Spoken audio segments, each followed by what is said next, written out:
Hello everyone.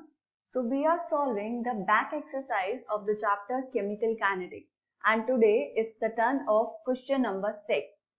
So the question says, a reaction is second order with respect to a reactant.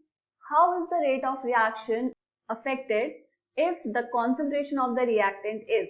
दो parts पूछे गए हैं आपसे. If the concentration of the reactant is doubled and if the concentration of the reactant is reduced to half. बहुत ही simple question है. ऐसा question हम already Intex questions वाली सीरीज में कर चुके हैं, राइट? तो चलिए सॉल्व करेंगे इसको. बहुत आसानी से हो जाएगा. सबसे पहले आपको क्या गिवन है? A reaction is second order. तो हम यहाँ पर लिख लेंगे सेकंड ऑर्डर रिएक्शन के लिए रेट लॉ.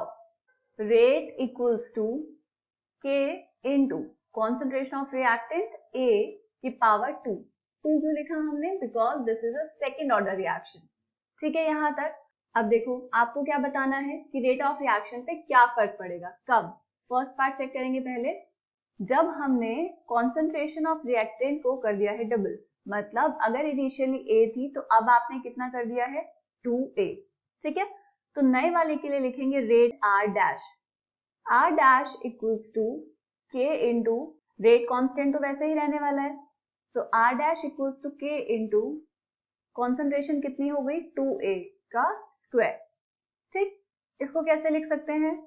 2 का स्क्वायर कितना आएगा? 4. तो यहाँ पे लिखेंगे k into 4 into concentration of a का square equals to 4 into k concentration of a का स्क्वायर. ठीक है. सिर्फ रीअरेंज करके लिखा है. अब देखिए ये जो आपने पहले वाली इक्वेशन लिखी थी, let's say this is the equation number 1. ठीक है. और यहाँ पे ये रिप्रेजेंट कर रहा है r. यहाँ पर ये जो आया के ए स्क्वायर, क्या इसकी जगह मैं r की वैल्यू पुट कर सकती हूँ? तो ये कितना हो जाएगा आपके पास? ये हो जाएगा r डैश इज इक्वल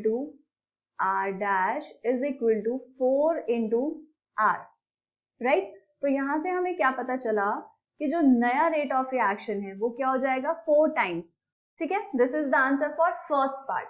बिल्कुल ऐसे ही करना है सेकेंड पार्ट. तो आप जल्दी से सॉल्व कर लीजिए वीडियो पॉज करके, फिर उसके बाद चेक करेंगे कि आपने ठीक किया है या नहीं. ठीक है. चलिए आपने कर लिया होगा. अब चेक कर लेते हैं. सेकंड वाले पार्ट में रिएक्टेंट की कॉन्सेंट्रेशन को कर दिया है हाफ. तो अगर इनिशियल कॉन्सेंट्रेशन थी A, तो अब कितनी हो जाएगी?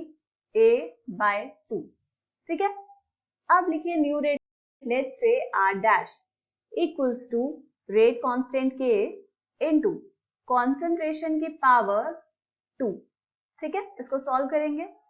सो K into 1/4 concentration of A का स्क्वायर कितना हो जाएगा? 1/4 K इंटू A का स्क्वायर. अब यहाँ पर ये जो आया है K इंटू A स्क्वायर, इसको हम क्या लिख देंगे? Rate R. तो ये कितना हो जाएगा? R dash equals to 1/4 times of R. R is the initial rate of reaction. ठीक है. तो यहाँ इससे हम क्या कंक्लूड करेंगे? दैट रेट ऑफ रिएक्शन कितना हो जाएगा? becomes 1/4 times of the initial rate of reaction. 1/4 times of initial rate of reaction. जितना पहले था उसका अब हो जाएगा 1/4 times. ठीक है. बात समझ आ गई आपको यहाँ तक? बहुत ही सिंपल क्वेश्चन था ये.